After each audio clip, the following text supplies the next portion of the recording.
Law 8. Make other people come to you. Use bait if necessary. Judgment. When you force the other person to act, you are the one in control. It is always better to make your opponent come to you, abandoning his own plans in the process. Lure him with fabulous gains, then attack. You hold the cards. Observance of the law. At the Congress of Vienna in 1814, the major powers of Europe gathered to carve up the remains of Napoleon's fallen empire. The city was full of gaiety, and the balls were the most splendid in memory. Hovering over the proceedings, however, was the shadow of Napoleon himself. Instead of being executed or exiled far away, he had been sent to the island of Elba, not far from the coast of Italy. Even imprisoned on an island, a man as bold and creative as Napoleon Bonaparte made everyone nervous. The Austrians plotted to kill him on Elba, but decided it was too risky. Alexander I, Russia's temperamental czar, heightened the anxiety by throwing a fit during the Congress when a part of Poland was denied him. "Beware, I shall loose the monster," he threatened. Everyone knew he meant Napoleon. Of all the statesmen gathered in Vienna, only Talleyrand, Napoleon's former foreign minister, seemed calm and unconcerned. It was as if he knew something the others did not. Meanwhile, on the island of Elba, Napoleon's life was a mockery of his previous glory. As Elba's king, he had been allowed to form a court. There was a cook, a wardrobe mistress, an official pianist, and a handful of courtiers. All this was designed to humiliate Napoleon, and it seemed to work. That winter, however, there occurred a series of events so strange and dramatic they might have been scripted in a play. Elba was surrounded by British ships, their cannons covering all possible exit points. Yet somehow, in broad daylight, on 26 February 1815, a ship with 900 men on board picked up Napoleon and put to sea. The English gave chase, but the ship got away. This almost impossible escape astonished the public throughout Europe and terrified the statesmen at the Congress of Vienna. Although it would have been safer to leave Europe, Napoleon not only chose to return to France, he raised the odds by marching on Paris with a tiny army in hopes of recapturing the throne. His strategy worked. People of all classes threw themselves at his feet. An army under Marshal Ney sped from Paris to arrest him, but when the soldiers saw their beloved former leader, they changed sides. Napoleon was declared emperor again. Volunteers swelled the ranks of his new army. Delirium swept the country. In Paris, crowds went wild. The king who had replaced Napoleon fled the country. For the next 100 days, Napoleon ruled France.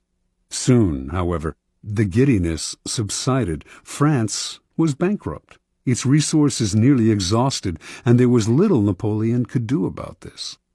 At the Battle of Waterloo in June of that year, he was finally defeated for good. This time, his enemies had learned their lesson. They exiled him to the barren island of St. Helena off the west coast of Africa. There, he had no more hope of escape. Interpretation.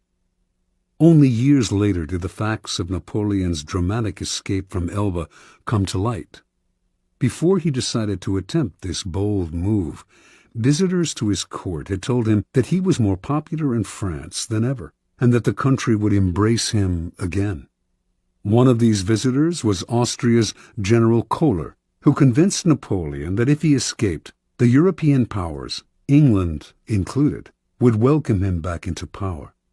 Napoleon was tipped off that the English would let him go, and indeed his escape occurred in the middle of the afternoon, in full view of English spyglasses.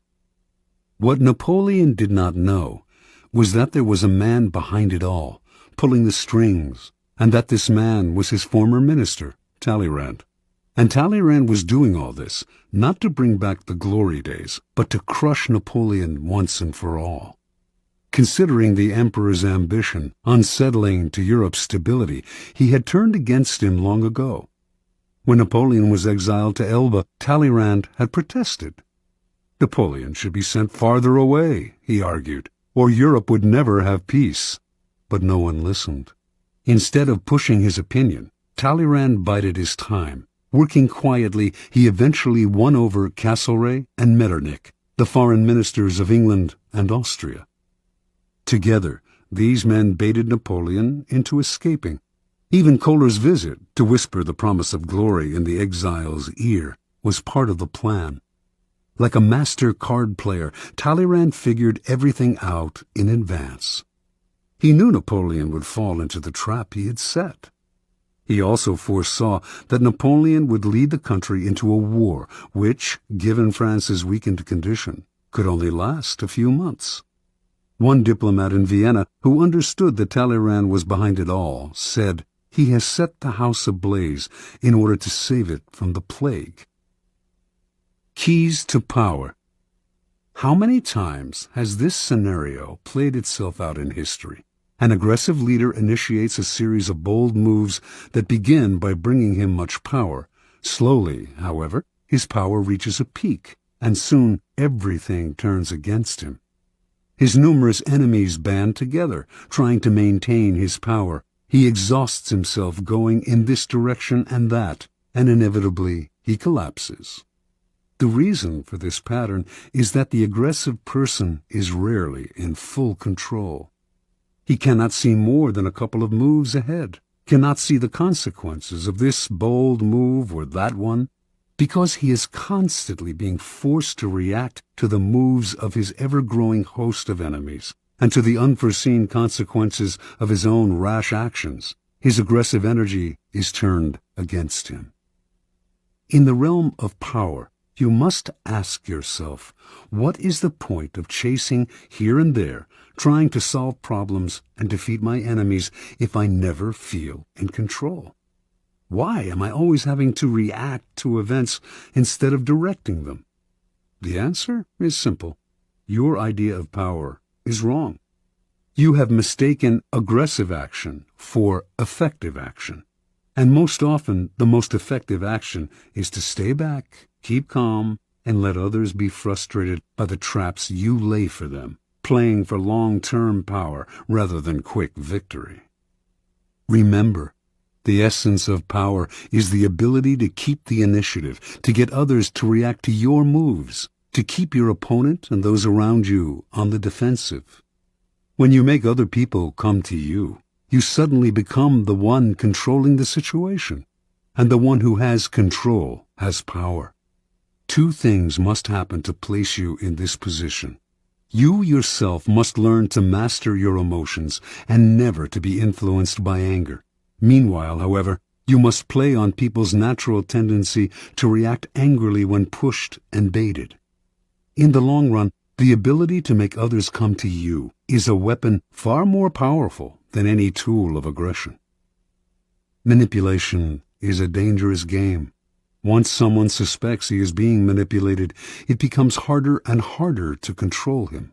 But when you make your opponent come to you, you create the illusion that he is controlling the situation. He does not feel the strings that pull him, just as Napoleon imagined that he himself was the master of his daring escape and return to power.